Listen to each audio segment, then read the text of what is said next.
Muy buenas noches, mis queridos hermanos. Que el Eterno les bendiga y les guarde. Y le damos gracias a Dios por estar nuevamente en este lugar y poder aprender de las porciones semanales. La Parashat, la porción número 12, llamada Vayehi. ¿Qué quiere decir? Y vivió. Esto está en Génesis capítulo 47, verso 28, hasta el capítulo 50, verso 26. La porción de esta semana tenía diversos temas y mensajes. Uno de ellos visualizamos cómo después de esa conversación que tuvo Joseph con sus hermanos, donde se reconciliaron, donde conversaron y donde después llama y ordena, en este caso Joseph, que manden a traer a su padre y que él estaba vivo. Como era un mensaje muy impactante porque Jacob pensaba que su hijo Joseph había muerto, iba a ser sin duda, voy a aceptar a esta persona, espérenme, ahí sí, bienvenida mi querida hermana. Entonces, como era un mensaje de mucho impacto, porque Jacob sabía que su hijo había muerto, y una de las cosas que mencionan las escrituras, que, que en la presencia divina se retiró de Jacob por largos años, por el tiempo que estuvo exiliado su hijo José. Y aproximadamente la presencia divina estuvo alejada de Israel o de Jacob como 20 años, porque durante estos 20 años, 22 años aproximadamente, estuvo Jacob de luto. Le había dado mucha aflicción a su alma haber perdido a su hijo Joseph, el cual era muy amado de Israel, de Jacob. Por ende, esta situación fue muy delicada. Cuando ordena a José que vayan sus hermanos tenían que planear una estrategia para poder decirle a su padre que José estaba vivo. Y iba a ser un shock muy grande para Jacob. Y mandaron a una mujer, una de las familiares también de Jacob, si no me equivoco, creo que es nieta, y se llamaba Seraj, un nombre muy bonito. Incluso dice en la escritura que esta mujer Seraj, que aparece en algunos textos bíblicos, solamente que la tradición oral profundiza más esto, ella fue una mujer que era diferente a las demás mujeres. Era una mujer que muy espiritual, una mujer estudiosa de las escrituras, estudiosa en ese tiempo de la Torá. Y ella fue la encargada de darle el aviso a Jacob que José estaba vivo. Y dice la tradición oral que ella llevó un arca y de esta forma pudo decirle a través de esta arca que fue un refrigerio para Jacob y además el mensaje que le traía de que José estaba vivo. De esta forma Jacob pudo recepcionar este mensaje y pudo creer que realmente fue así. Y esta mujer con un arca, dice la escritura, que revivió el espíritu de Jacob cuando ella tocó el arpa y además de eso le dio este mensaje de que su hijo Joseph estaba vivo. Después de esto, Jacob fue y, y como su hijo José lo mandó a buscar, Jacob fue a Egipto. Fue a Egipto, se dirigió a Egipto y dice la escritura, una de las cosas que enseñaba, de que descendió a Egipto. ¿Por qué la escritura dice descendió a Egipto? Porque ir a Egipto era un descenso espiritual. Ir a Egipto era un descenso de valores, de ética, de moral. Porque si recordamos en otras porciones, los egipcios acostumbraban a adorar incluso a las ovejas. Adoraban al río Nilo, tenían distintas deidades. Estos sucesos sobrenaturales, ellos adoraban a distintos personajes y animales. Por esta razón es que habla de que Jacob descendió a Egipto. Incluso los patriarcas también, cuando iban a Egipto, lo habla como un descenso espiritual. Y Jacob descendió a Egipto. Y cuando él descendió a Egipto, dice que cuando él llegó, automáticamente se acabó la hambruna. Mencionamos un concepto que se llama sádic. El concepto sádic es igual a justo. En español es justo. Y el concepto sádic, justo, no solamente está aplicado para nuestro gran Rabí Yeshua, nuestro Maestro Jesús, sino el concepto sádic, como lo dice el Nuevo Testamento, que Jesús es justo, el sádic, usted lo puede buscar posteriormente. No solamente él fue un personaje justo que salvó a su generación y a las futuras, sino que también hay justos hombres sádic que trascendieron mediante su historia y su experiencia acá en la tierra.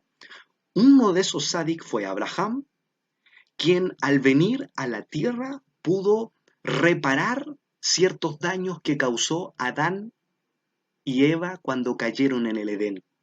Jacob, de igual forma, a través de sus vivencias y de su historia, él precisamente reparó muchos daños que causó Adán.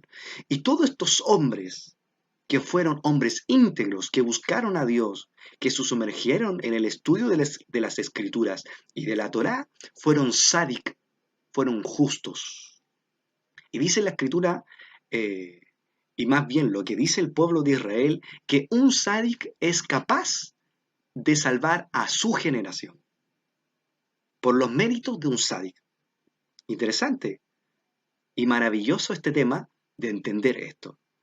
Así Yeshua, Jesús, siendo el justo, pudo salvar a su generación y también a las generaciones futuras, a aquellos que iban a creer en él y recibir la salvación. Entonces, Jacob, cuando descendió a Egipto, dice la Escritura que cesó la hambruna. Pero el Midrash viene a ahondar en esto y dice que cuando él bendijo al faraón, cesó la carestía en Egipto. Y vamos a leer este primer tema, que es Jacob vivió en Egipto. Génesis 47, verso 28. Y dice así: Jacob vivió en la tierra de Egipto 17 años. Los días de Jacob, los años de su vida, fueron 147 años. ¿Cómo se llama la porción? Vayehi, y vivió. Y Jacob vivió la correlación de esto, de lo que estamos estudiando, el tema de esta porción. Ahora bien, dijimos que ir a Egipto era un descenso, pero después de analizar la historia y explicarla brevemente, ¿qué hay detrás de esta enseñanza? ¿Qué relación tiene esto con nuestra vida espiritual? ¿Cómo nosotros podemos aplicar un simple texto, un simple verso, y traerlo a nuestras vidas? Y Jacob nos dejó un ejemplo y una historia que hoy vamos a tratar de desmenuzar. Según una nota de lo que aparece en la Torá, en el verso 28, dice que Jacob vivió en Egipto 17 años. Cuando nosotros analizamos la gematría, cuando analizamos el valor numérico, esto quiere decir el número 17 es Tov, Kui Tov. Esto se traduce como bueno. ¿Y qué dice? Que los maestros de la Torá interpretan la frase en el sentido de que Jacob vio en Egipto los buenos años de su vida. Analizamos otros patriarcas que vivieron en la tierra prometida y se hospedaron allí y que vivieron buenos años. Pero es curioso que Jacob, estando en Egipto, también vivió buenos años. Llamativo. Egipto en hebreo es Mitzraim. Esta voz que denota estrechez espiritual. O sea, Egipto quiere decir estrechez espiritual. Y justamente Egipto es visto como el mundo hedonista por excelencia. O sea, un mundo totalmente materialista, en contraste con el mundo espiritual de los patriarcas. ¿Cómo se explica entonces que los mejores años de la vida de Jacob, epítome de pureza y espiritualidad, haya sido los 17 años que pasó en el bajo mundo de Egipto? ¿Cómo es posible que Jacob menciona este número 17, que significa este código cuando se lleva y se analiza la gematría, que es el estudio de los números en la Torá, que se traduce como bueno? ¿Cómo es posible que estando Jacob en Egipto haya tenido en cierta forma una buena vejez?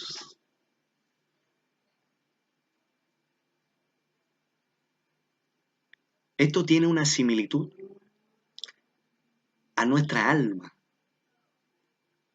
Antes de usted venir a este mundo, su alma estaba en un mundo espiritual, en un mundo superior. Por ende, su alma vino a enfundarse en un cuerpo y vino a entrar en el Egipto, que es el cuerpo físico. La pregunta es, ¿qué importancia tiene en que el hombre venga a este mundo? En que él sea capaz de cumplir su propósito en esta tierra. Otra pregunta, ¿por qué Jacob descendió a Egipto? Porque aunque a usted le parezca curioso que hoy en su vida espiritual esté en Egipto, un propósito de Dios hay detrás de ello. A lo mejor su Egipto es la tristeza, a lo mejor su Egipto es el dolor, a lo mejor su Egipto es distintas cosas que usted tiene en su corazón. Puede ser desesperación, puede ser impurezas, puede ser problemas, puede ser algún estado emocional en el cual usted está sumergido. Pueden ser distintas circunstancias en que hoy su vida está en Egipto. Quizás aún Dios no le responde, usted está viviendo su Egipto, ha descendido a Egipto. O quizás hay algo que a usted le cuesta vencer y no puede salir de Egipto. Egipto lo tiene atado. ¿Qué enseñanza hay ahí? Que Jacob, al vivir en la tierra de Egipto, aún así fueron los mejores años de su vida, aunque no era la tierra prometida, porque lo estaba él antes de estar aquí en Egipto, estaba en la tierra prometida, pero de repente desciende a este lugar. ¿Cuál es el propósito de estar en Egipto? El propósito crucial es poder conocer al Creador. Y no importa si tú estás en el dolor, en la prueba, en la necesidad, o en la dificultad, o problemas familiares, matrimoniales.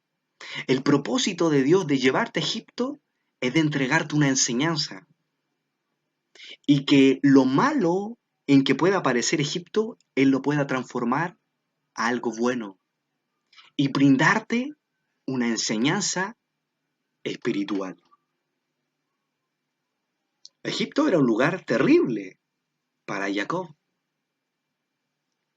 espiritualmente, impurezas.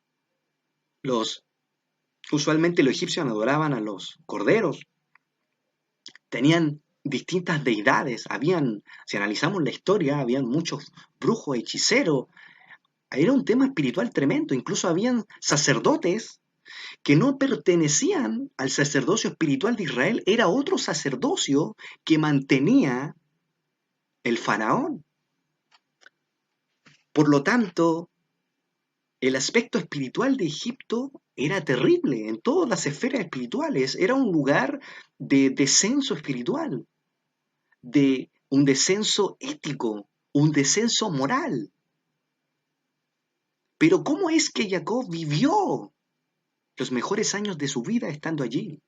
Porque él se mantuvo firme, él se mantuvo buscando a Dios. Incluso una de las cosas que hizo Joseph y hicieron todos los israelitas cuando descendieron a Egipto, que eran aproximadamente 70 almas, ellos incluso estando en Egipto hicieron yeshivas, hicieron escuelas donde ellos estudiaban Torah. Entonces, no importa en el lugar donde tú estás, el propósito de cada proceso es que usted aprenda a transformar lo malo en bueno. Jacob transformó ese Egipto en algo bueno y fueron los mejores años de su vida. Jacob, dice acá otro comentario, representa el alma. El alma sabe que su función y sentido de existencia no están en los reinos angelicales, sino en el reino físico y material. Lo vamos a leer de nuevo. El alma sabe cuál es su función y su sentido. El tema es que su mente aún no sabe cuál es su propósito de su existencia en este mundo. Pero tu alma sabe cuál es su fin, cuál es el plan que debe cumplir en esta tierra. Y algo que debe hacer el alma es transformar y unir lo físico y lo espiritual. Generalmente, el cuerpo tiende a dominar el alma y no logra hacer una conexión única, buena. Generalmente siempre domina el cuerpo, que quiero dormir, que no quiero orar, que no quiero buscar a Dios. Eso es lo que radica en el cuerpo. Pero algo que debe hacer el alma es predominar. Y ella debe aprender a dominar y poder corregir el cuerpo. Y debe ser capaz de unir lo físico con lo espiritual. Y el cuerpo estar al servicio del alma. Si a usted le cuesta buscar a Dios o leer las escrituras, es porque hay algo que está predominando y no es su alma. Porque su alma conoce su propósito, conoce lo que debe hacer. Pero su cuerpo y su mente lo niega o no lo desea hacer. Entonces, Jacob, que representa el alma, tiene que ser capaz de dominar Egipto, que representa el mundo físico y material. Y debe ser capaz de hacer una simbiosis, una conexión, unirse. Una vez yo comenté y di un ejemplo. Si pusiéramos a un sabio y a un ignorante encerrados en una habitación,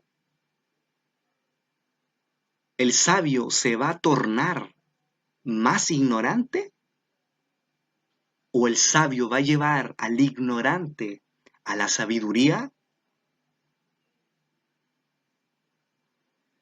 Es así, es que nosotros debemos hacer. ¿Dios nos creó con un cuerpo para dejarnos guiarnos con el cuerpo? ¿O nos creó con el alma para que nosotros seamos capaces de transformar este cuerpo y elevarlo a las dimensiones espirituales y a sujetarlo, los deseos de la carne. ¿Con qué función Dios nos dio el alma? Precisamente para ello. El sabio, sin duda, va a llenar al necio, al ignorante de conocimiento. Y los dos se van a tornar sabios. Dios no solamente te dio un cuerpo para que te llenes de deseos de la carne o deseos de tu cuerpo y complazca a tu cuerpo. Dios te dio un cuerpo con un alma. Pero tú debes ser más alma que cuerpo. Eso es lo que debes hacer. Bienvenida, mi querida hermana. Nosotros debemos ser capaces de ser más alma que cuerpo. Pero acostumbrados estamos a este cuerpo físico. Tenemos una sociedad que nos limita, que nos dice que si tú no aplicas tu inteligencia, tu sabiduría, no puedes progresar. Y vemos una sociedad y un sistema que está ligado al cuerpo, pero no al alma. ¿Por qué es importante entonces estudiar la Torá? Porque va a trabajar en nuestra alma. Eso va a ser la Torá. Va a trabajar en tu alma, va a trabajar en el interior y va a darte las herramientas adecuadas para hacer una simbiosis del mundo espiritual y del cuerpo. Y para que te dé las proteínas y vitaminas necesarias para que tu alma predomine, que significa Jacob, y pueda prevalecer sobre Egipto. ¿Por qué Egipto no pudo influenciar a Jacob? Porque Jacob tenía las suficientes proteínas espirituales, tenía sus suficientes secretos del cielo para poder dominar a Egipto y estar sobre él. El alma sabe que su misión consiste en refinar la materia del cuerpo. Ese es el propósito de tu alma, en refinar tus actitudes, tu comportamiento, tus deseos más bajos. El alma sabe que esa es su misión. Entonces, ahora tenemos una respuesta a nuestras vidas. ¿Por qué vinimos con este cuerpo? Y pensamos, pero es que este cuerpo tan pecador que me lleva a lo malo. Pero no te olvides que dentro de ti hay un alma que es eterna. El cuerpo es efímero, pero el alma es eterna y tiene cualidades espirituales que usted no se imagina. El alma sabe que consiste en refinar la materia del cuerpo, tal como Jacob sabe que debe trabajar la materia de Egipto para elevarla y refinarla. O sea, ¿por qué Dios puso un alma dentro de un cuerpo? Tú no eres solamente cuerpo, es mentira eso. Tú no eres un cuerpo y si es que con un alma, no, tú eres más alma que cuerpo, solamente que toda tu vida te han dicho que eres más cuerpo que alma. Pero en estricto rigor, tú eres más alma que cuerpo. ¿Qué debemos hacer nosotros? ¿Qué debe hacer el alma, que es Jacob?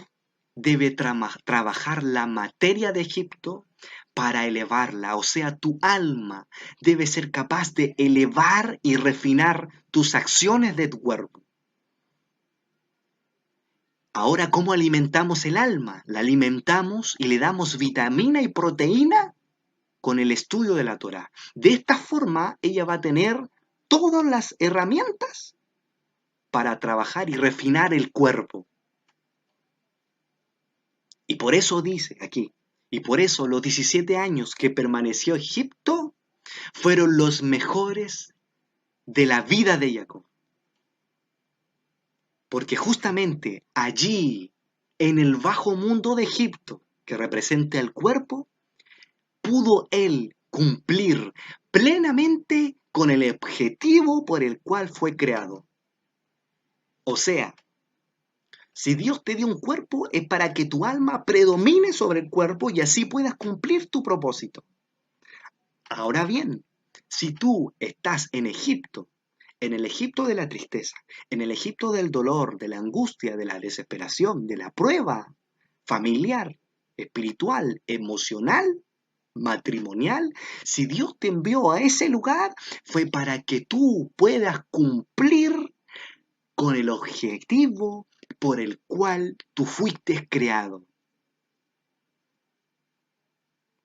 Si usted está en Egipto, va a ser con el único propósito de ayudarte a cumplir tu objetivo en esta vida. Por ende, usted no debe quejarse y decir, pero ¿por qué esta prueba, Señor? Sácame de aquí. Resulta que detrás de esa prueba está tu objetivo por el cual tú fuiste creado. Entonces, cuando usted sea capaz de ver las cosas de forma inversa y no como la sociedad lo dictamina, usted va a entender que los propósitos de Dios se están moviendo allí. Y que Dios está tornando todas las circunstancias adversas para su vida, para que usted obtenga los mejores aprendizajes en su vida. Y que ese Egipto que usted está pasando o viviendo, ese descenso espiritual va a ser con el propósito de que tú puedas empoderarte y cumplir el objetivo por el cual fuiste creado. Como dijo el salmista David, Jehová o Hashem cumplirá su propósito en mí. El salmista David tenía convicción. Es que estés tú en Egipto o en cualquier circunstancia que estés viviendo, tú debes entender que parte del proceso de Dios para que tú cumplas tu propósito o tu objetivo en esta vida. Amén. Así que hermosa enseñanza que podemos tener en este tema de Jacob vivió en Egipto. Ahora vamos al segundo tema y serían estos dos temas.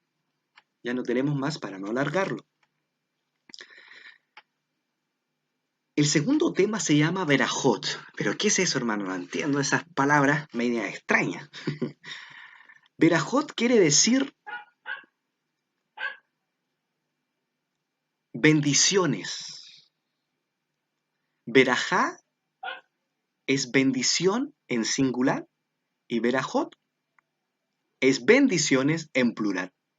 Es sin duda una palabra hebrea. Consideremos que el Antiguo Testamento, la gran mayoría de los escritos están ejecutados a través de las letras hebreas, o sea, están escritos a través de las letras hebreas, en hebreo. El Nuevo Testamento está escrito en griego y en arameo. Algunos de otros libros están escritos en arameo. Entonces, ¿por qué es crucial que nosotros analicemos estas palabras en hebreo? Porque nos va a entregar una enseñanza amplia en la escritura. No nos va a limitar en lo que nosotros visualizamos en las escrituras, sino nos va a dar una concepción completa. Y vamos a leer Génesis 48, verso 20. Y los bendijo en aquel día diciéndoles, en nombre de ustedes bendecirá la descendencia de Israel, diciendo, haga Elohim que seas como Efraín y como Menashe. Deliberadamente mencionó a Efraín antes que a Menashe. Leemos este texto y no entendemos nada, ¿cierto? Por eso ahora voy a seguir la línea cronológica. Después que estuvo Jacob y estuvo los mejores 17 años de su vida en Egipto, él pudo conocer a sus nietos, lo cual era Efraín y Menashe, lo cual estos pasaron a ser parte de las 12 tribus de Israel. Y José, quien era solamente uno, sus hijos, pasaron a ser hijos mismos de las 12 tribus de Israel y a conformar parte de ella. Ahora entendemos dónde que aparecieron estas dos tribus adicionales. Es que Yosef tuvo ese mérito al conservar su integridad estando en Egipto y seguir fielmente al Creador. Por ende, Él tuvo dos hijos, el cual fue Efraín y Menashe. Y vamos a leer el verso 20, que es la nota que nos viene a mencionar la Torá para entender un poco más. Efraín y Menashe, modelos de bendición. Es de destacar que Efraín y Menashe fueron los primeros hebreos que nacieron y se criaron en la diáspora y se mantuvieron firmes y leales a Hashem y a sus preceptos. Ese es el gran mérito de ellos, en virtud del cual son tomados como ejemplo de bendición. En un instante Dios tuvo que bendecir. Esperen un segundito. Pasó la citroneta. Ahora sigamos. Efraín y Menashe, quien era hijo de José, en esta oportunidad fueron bendecidos. ¿Por quién? Por Jacob, por Israel. Él los bendijo. Y al momento de bendecirlos, él menciona cierta bendición que es curiosa de analizar. ¿Por qué Jacob o Israel bendice a Efraín y a Menashe? Porque dice la escritura y dicen estas notas que ellos se mantuvieron firmes y leales al Creador. Y además tuvieron el propósito de cumplir los preceptos, cumplieron a cabalidad la Torá. Por eso que ellos fueron meritorios de recibir la bendición de Dios y pertenecer también a las 12 tribus de Israel. Y aquí nos dice que ese es el gran mérito de que ellos, en virtud del cual son tomados como ejemplo de bendición.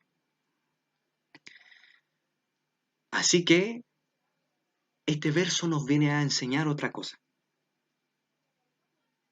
Si usted puede leer la historia de la porción de semana, se va a dar cuenta de varios detalles, pero aquí queremos reducirlo para sacar el extracto y el mensaje para nuestra vida. Entonces lo que hizo aquí Jacob fue hacer una bendición, y ahí dice aquí, y los bendijo, y pronuncia la bendición. En el nombre de ustedes bendeciré a los descendientes de Israel, diciendo, haga Elohim, que seas como Efraín y como Menashe. Y esto sale en la escritura, ojo, sale en la escritura, en el texto escrito en la Biblia. Usted lo puede analizar solamente que va a decir haga Dios o haga Jehová. Pero aquí salen los textos bíblicos. La pregunta es, ¿por qué los bendijo? O más bien, ¿qué propósito tenía esta bendición, esta verajá? Y aquí nos vamos a llevar una sorpresa. En el siglo XXI, la bendición nosotros pensamos que se pide solamente cuando vamos a tomar once, desayuno o almuerzo. Y tenemos nuestros coritos, los cuales son por este pan, por este don, te alabamos, ¿cierto? O decimos los otros coritos que usted se sabe que en este momento ya no me acuerdo. Y empezamos nosotros a bendecir la mesa, o a veces hacemos espontáneo, ¿verdad? Un día estamos contentos y le decimos, Señor, te bendigo en este día, bendice este alimento, oramos por las huérfanos, por la viuda y bendecimos la mesa. Lo cual es una bendición que es espontánea. Pero ¿será realmente la bendición que esté ligado a las escrituras? ¿Será una verajá que esté acorde a la palabra de Dios? ¿O es solamente una costumbre familiar o cristiana? Por eso es necesario que nosotros profundicemos las escrituras para obtener la esencia de nuestro estudio. Y la palabra verajot es una palabra hebrea que quiere decir bendiciones, y la palabra verajá quiere decir bendición en singular, verajot en plural. Y nosotros creíamos que al pedir la bendición estábamos listos con lo que nosotros comíamos. Y ya estaba bendecida la mesa porque pedimos la bendición, ¿verdad? Y usualmente se enseña también que cuando termina el servicio, ya mis hermanos vamos a pedir la bendición del Señor. Y oramos al Señor para que Él nos guarde y nos proteja de regreso a nuestros hogares. Pero la pregunta es, ¿será realmente la bendición esa? ¿O existirá a lo mejor prototipos de bendiciones de acorde a las escrituras? ¿O esa es una bendición del siglo XXI que no está acorde a las escrituras? Interesantes preguntas. ¿O será que nosotros nos tomamos de la palabra bendición y dijimos, bueno, este día voy a pedir la bendición y somos bendecidos por Dios y bendecida nuestra mesa? Por eso debemos estudiar las escrituras, debemos profundizar. ¿Y quién tiene el modelo adecuado de bendición de Berajot? Lo tiene el pueblo de Israel. Ellos tienen el modelo adecuado de todas las Berajot. Y precisamente cuando aquí dice, haga Elohim que sea como Efraín y como Menashe, este es un prototipo, un modelo de Berajá, de bendición.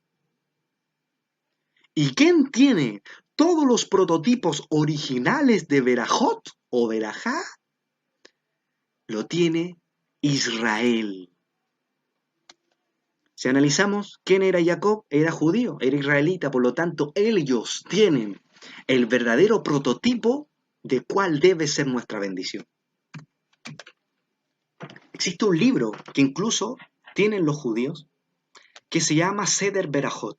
Este libro contiene todas las bendiciones, ya sea para bendecir el agua, ya sea para bendecir el pan, el vino, bendiciones para cualquier comida, incluso bendiciones para ensaladas.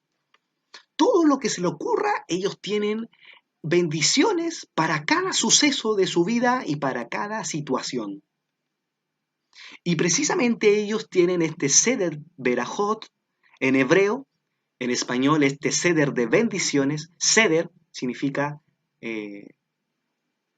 como instructivo, es como un instructivo. Ellos tienen todos estos libros en el cual dictaminan cómo debe ser la bendición. Y este es el primer tratado del orden de Seraim, que quiere decir de las semillas, los cuales están incluidos en la Mishnah y el Talmud, uno de los textos fundamentales judíos de la ley judía. O sea, las Berajot las manejan desde tiempos remotos, incluso desde tiempos de Abraham. El pueblo de Israel maneja todas las bendiciones genuinas que nosotros debiéramos dar. Y este ceder contiene todas las bendiciones. Todas las bendiciones. Pero mi hermano Génesis, ¿no será a lo mejor que usted nos quiere introducir otras bendiciones que nada que ver con las escrituras? Buena pregunta. ¿No será que usted nos quiere judaizar? Ahora vamos a la escritura porque todos debemos conectarlo no solamente el Antiguo Testamento, sino en el Nuevo. Y vamos a leer Mateo 26, verso 26 al 27. Y dice así: y mientras comían, tomó Jesús el pan, esta Reina versión, de la Reina Valera 1960, esta versión es, ¿quién tomó el pan y bendijo? O sea, ¿a Jesús se le ocurrió tomar el pan y bendecirlo? ¿O no será que esto de tiempos remotos ya lo manejaba el pueblo judío? Es raro que lo haya tomado y lo haya bendecido. Y dice que, y lo partió, y dio a sus discípulos y dijo, tomad, comed, este es mi cuerpo. Esto está hablando de la Santa Cena. Pero esta palabra clave usualmente no se enseña porque no se entiende la cultura judía. Y que después dijo que después que bendijo el pan, tomó la copa y dice, habiendo dado gracias, les dio diciendo, bebed de ella todos. Cuando las Escrituras dice, habiendo dado gracias, en realidad es un texto que debiera desmenuzarse aún más. Hay versiones de la Biblia actualizadas y han cambiado, adulterado la palabra bendijo y lo han eliminado. Y dice que lo han cambiado, incluso yo el otro día lo analicé en una Biblia, que en vez de poner bendijo, se escribe en la misma Biblia habiendo dado gracias. Pero resulta que esas versiones nuevas vienen a adulterar un poco lo que realmente quiere decir el texto. Por eso debemos entender las Escrituras, analizarlas completas desde su raíz, para poder codificar la enseñanza. Descodificar, más bien. Es llamativo, ¿por qué Jesús toma el pan y lo bendijo? Ahora la pregunta que quiero hacerle a usted, ¿por qué no bendijo ante el vino? ¿O por qué no antes bendijo el vino y después el pan? ¿Por qué bendijo el pan primero y después el vino? Entonces, en esta oportunidad, yo quiero darle una demostración de que los judíos, durante toda su vida y durante todas las cosas que ellos hacen verajat, hacen verajot, hacen verajá, hacen bendiciones. Incluso que Jesús haya bendecido el pan y después el vino es otra evidencia real de que Jesús también fue totalmente judío. Voy a aceptar. Es otra evidencia muy real, de que él haya bendecido primero el pan y después el vino. ¿Por qué? Porque a continuación le voy a mostrar un seder que es como una especie de instructivo de Shabbat, del día séptimo de descanso. Se lo voy a mostrar para que todos juntos lo veamos. Voy a abrirlo y lo vamos a analizar juntos. Porque aquí usted va a quedar asombrado. Que esto lo tiene estipulado el pueblo judío desde tiempos remotos. Este Sidur de Shabbat es, en otras palabras, como el instructivo. ¿Ya? Es el instructivo el cual a nosotros nos va a arrojar esta información que vamos a leer. Y dice así. Está cargando. Por eso he querido darme el tiempo de demostrárselo aquí mismo, para que analicemos esto. Creo que está un poco rápido. Ah, no, ahí está. Este es un Sidur de Shabbat, como le había dicho, es un instructivo de cómo hacer Shabbat. De cómo hacer Shabbat, de qué verajá hay que hacer, de qué bendición. Y hay bendiciones para todo. ¿Ya? Y aquí hay una bendición que hacen los judíos cuando ellos celebran Shabbat. Incluso este instructivo que aparece aquí, aparece, valga la redundancia, la bendición que dijo, adivine quién, Jacob. Vamos a leerlo acá en Jacob. Y dice, haga Elohim que seas como Efraín y como Menashe. Analice esto, reténgalo en su mente. Haga Elohim que seas como Efraín y como Menashe. Entonces vamos a tomar este texto y nos vamos a dar cuenta que existe una instancia cuando se celebra el pueblo judío Shabbat, el día de reposo, el día de descanso, hay una instancia donde ellos bendicen a sus hijos y repiten la misma bendición que hizo Jacob sobre Efraín y Menashe. Esto es tremendo. Esto es hermoso. Vamos a leerlo, déjenme buscarlo. Y aquí dice, mire, bendición, séptimo paso, bendición a los hijos de la familia, obviamente es bendición sobre los varones. ¿Y qué dice aquí? Que Elohim te bendiga como a Efraín y a Menasés. que es lo que acabamos de leer. Haga Elohim que seas como Efraín y Menashe.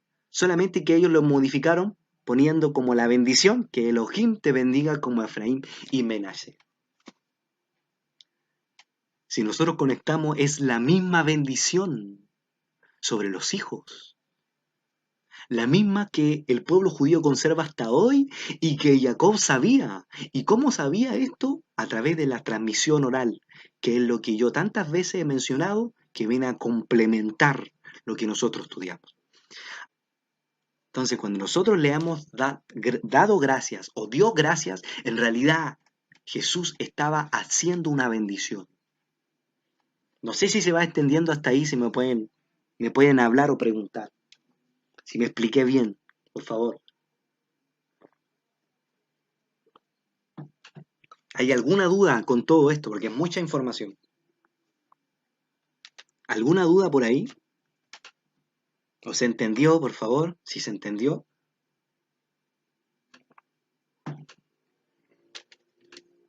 ¿Aló? ¿Se pudo entender? Ya, genial. Me alegro. Ya, me alegro, me alegro. Pensé que no me había explicado muy bien.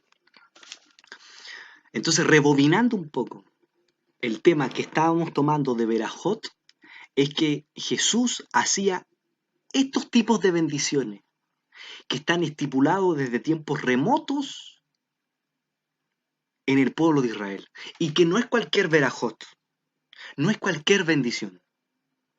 Son bendiciones que están en hebreo. Pero ahora, hermano Génesis, ¿pero por qué están en hebreo, hermano, si en español Dios conoce tu corazón? Sí, usted puede orar en español y Dios también va a escuchar su oración. Pero algo que no hemos entendido en el siglo XXI es que las palabras hebreas y las letras hebreas son conectores del mundo espiritual. Son como, en otras palabras, imanes que atraen bendiciones a esta tierra. Usted puede orar y hacer la bendición por el pan, el Señor bendice este pan y el Señor también lo va a escuchar y lo va a entender. Pero cuando usted lo hace con las letras hebreas, estas letras hebreas tienen una mayor profundidad, un mayor trasfondo, un mayor impacto sobre lo que uno bendice. ¿Por qué? Porque las letras hebreas, el hebreo es el lenguaje del alma. Si yo le mostrara a usted a un abecedario hebreo, usted no entendería nada. Pero su alma codifica esa información y la recibe. Precisamente las letras hebreas son el lenguaje del alma, el lenguaje incluso de los ángeles. Incluso la lengua hebrea es el lenguaje de Akadosh Baruj Hu, de Dios. Cuando nosotros leemos el Nuevo Testamento que dice la Escritura que Dios dice que hágase la luz y se hizo la luz, nosotros pensamos que Dios como que lo hizo en español o como que lo hizo en inglés, ¿verdad? Dependiendo de nuestra cultura y de nuestra visión de mirar a Dios.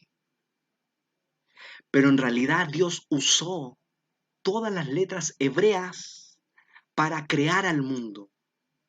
Cuando dice que por la palabra de Dios fue creado todo lo que vemos, no fue por una palabra en español, fue por las palabras y las letras hebreas en el cual Dios creó todo el mundo, todo lo que nos rodea.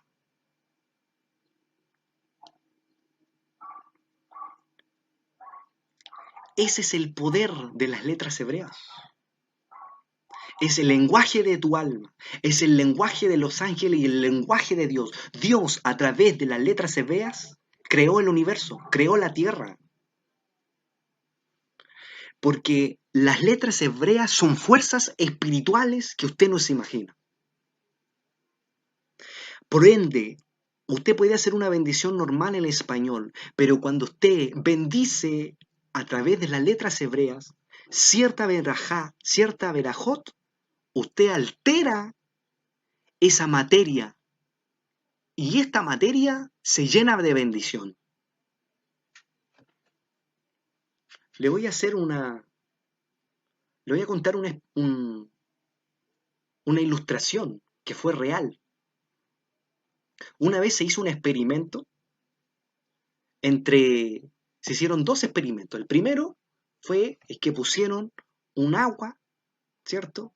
Y empezaron a analizar esa agua, cómo se iba alterando en cómo estaba conformada esta agua. Entonces, hubo una persona que empezó a maldecir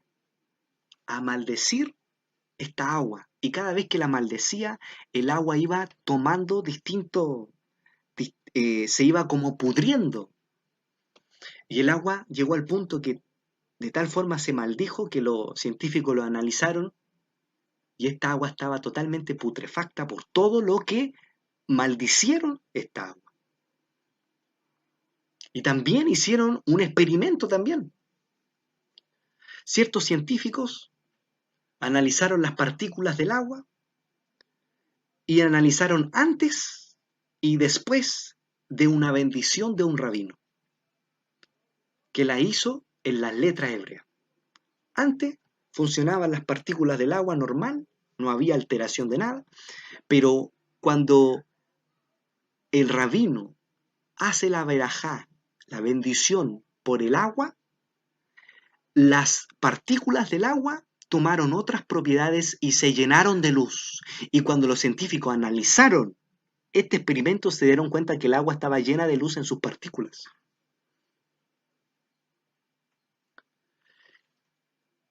Entonces, algo que hacen las verajá, la bendición y las verajot, alteran lo que nosotros bendecimos a través de las letras hebreas. Interesante eso, porque las letras hebreas son fuerzas espirituales que hacen y traen bendición. Y eso es lo que nosotros hoy en día no entendemos. Pero cuando analizamos la escritura nos vamos a dar cuenta, e incluso Yeshua hablaba hebreo. E incluso dice una expresión hebrea. Marcos 12, del 28 al 30. Acercándose uno de los escribas, que los había oído disputar, y sabía que les había respondido bien, le preguntó, ¿cuál es el primer mandamiento de todos? Jesús le respondió, el primer mandamiento de todos es, oye Israel, el Señor nuestro Dios, el Señor uno es. Y dice en el 30, y amarás al Señor tu Dios con todo tu corazón. ¿Y quién le preguntó? Un escriba. Y le hizo una pregunta a Jesús para probarlo a ver si él realmente sabía la Torá, realmente sabía el Antiguo Testamento, si estudiaba los mandamientos. Y Jesús fue muy estricto en esto y dijo exactamente cómo están los mandamientos. Donde menciona en uno de los libros de Números, donde también lo vamos a analizar en futuras clases, donde dice, oye Israel, el Señor nuestro Dios, el Señor uno es. Y Jesús dice lo que se conoce como el Shema Israel. Y ahora el 30 dice, amarás al Señor, y generalmente cuando se predica o se enseña esto, solamente se toma esto, hermano, usted tiene que amar al Señor con toda tu mente, con todo tu corazón. Pero jamás se analiza lo que dice el Señor antes. ¿Por qué el Señor dice, oye Israel? El oye, esta frase se dice Shema. Shema, que quiere decir, oye Israel. Y esta parte de acá es también una frase 100% judía. Incluso los judíos, antes de morir, dicen el Shema Israel. Dicen oye Israel, pero en hebreo. Además, los judíos, antes de dormir, todas las noches, ellos pronuncian el Shema Israel. En español es oye Israel, el Señor nuestro Dios, el Señor uno es. En hebreo es Shema Israel, Adonai Eloheinu, Adonai Echad. Oye Israel, el Señor nuestro Dios, el Señor uno es. Los judíos antes de dormir también hacen esa bendición, esa verajá antes de dormir. Porque algo que hace el Shema Israel antes que tú duermas trae protección divina e incluso trae a que usted en la noche espíritus inmundos, demonios se le metan en los sueños y usted tenga sueños terribles o sueños maquinados o contaminados por el enemigo. Porque trae el reino de Dios. Antes de dormir trae el reino de Dios a tu vida. Eso es lo que hace el Shema Israel. Y Yeshua, Jesús siendo judío, otra evidencia más es que él también decía el Shema Israel y se lo sabía de memoria. Y también lo decía porque es un dicho judío hasta el día de hoy. Y él siendo judío tenía que saberse sus bendiciones, las bendiciones judías, tenía que sabérselas. Y él las sabía. Oye Israel, el Señor uno solo es. Entonces, hay bendiciones para todos y el Shema Israel es también una verajá, es una bendición. Y esta también se dice antes de ir a dormir. Y hay verajá incluso para el pan. Y esta bendición es Baruch atah Adonai Eloheinu melech haolam asher kideshanu y tiene toda una explicación. Incluso está acá, mire, lo puedo mostrar. Es la bendición del pan. Baruch atah Adonai Eloheinu melech haolam amotzi lechem min haaretz, que dice en español, bendito eres tú Adonai Elohim, nuestro rey del universo, que extraes el pan de la tierra. Otra verajá que la tiene y la maneja el pueblo de Israel y que a través de estos sidur nos vienen a complementar para entender las escrituras. Entonces cuando Jesús bendijo el pan, ¿usted cree que solamente Dios, gracias Señor por este pan, amén, topón para adentro, como se dice? ¿O usted cree que Él realmente hizo una verajá? Si Él hizo también el Shema Israel, ¿usted cree que también no hizo esa verajá? Sin duda, Él siendo judío, también tenía que hacer verajá. Porque Él entendía los secretos de las letras hebreas, como lo vimos en el módulo de la identidad de Yeshua. Él entendía el secreto de las letras hebreas. Por eso Él hacía verajá. Porque algo que hace las verajat, o las verajot en hebreo, las bendiciones en hebreo, alteran la materia y hacen que esto tomen otras propiedades y al momento en que tú te bebas el agua o te bebas el pan, sea de nutrición física y espiritual. Porque todo lo que tú comes no solamente queda en tu organismo, sino también va a tu alma. Todo lo que usted come no se queda solamente en su organismo, sino también va a su alma. Ahora bien, fue cualquier bendición que hizo Jacob, Israel, que hizo Efraín o Amenashe, fue cualquier bendición, no. Fue una verajá, fue una bendición que hasta el día de hoy se hace. Y algo que hizo esta verajá sobre Efraín y Menashe fue que ellos se mantuvieran firmes y leales a Hashem y a sus preceptos, y fueran además un ejemplo de bendición. Porque algo que hacen las letras hebreas, alteran la materia y traen para ti bendición. Ahora, cuando dice la Escritura que Jesús, había mucha gente que estaba escuchando a Jesús en el Nuevo Testamento, y dice que Él partió el pan y habían 5 panes y 2 peces, donde Él tenía que alimentar a más de 5.000 personas, que incluso eran 10.000, contando los niños y las niñas, sumándole a eso eran como aproximadamente 10.000 personas, y si es que no eran más. Y dice que de esos 5 panes y 2 peces, la Escritura dice que dio gracias, pero en realidad lo que Él hizo fue hacer una verajá. Y sin duda Él hizo la verajá del pan. Por eso la verajá, cuando Él comió el pan, se multiplicaron todos los panes y alcanzó para ese 5.000 multitud de personas, y más de 10.000 en realidad. Porque eso es lo que tienen las letras hebreas. Las bendiciones hebreas, judías, traen conexión y bendición a este mundo espiritual. Ahora que Dios nos ayude a entender esto, a ampliar nuestra mente y que podamos hoy tomar conciencia de todo esto y que ojalá algún día podamos aplicar estos conocimientos y recibir este mensaje para nuestra vida y para nuestro corazón. Que sea Dios bendiciendo su vida y a la de su familia. Muchas bendiciones.